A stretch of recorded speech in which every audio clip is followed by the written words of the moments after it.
Molt bé, el mètode de l'autocast ja tinc repte i ara vaig a provar diferents ulleres per mirar-me'l des de diferents punts de vista. Molt bé, per quina començo? Doncs mira, per les preferències del teu cervell o les del teu equip, sí? Això és una simplificació que dibuixa 3 línies. Una és el tipus d'informació que agafes. Informació més emocional o més racional.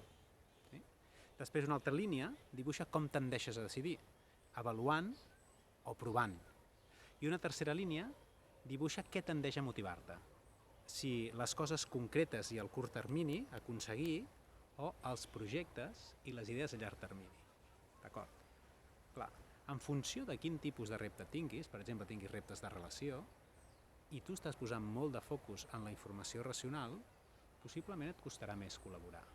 Si tu tens un repte molt relacionat amb l'emprenedoria i tendeixes a decidir de manera molt avaluativa, segurament hauràs d'avançar cap a l'anar provant.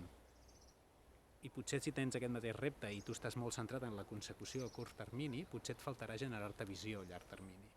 Sí? En qualsevol cas, observar com estàs tendint a funcionar et pot començar a donar unes quantes pistes de quines coses podries començar a fer per avançar en el teu repte.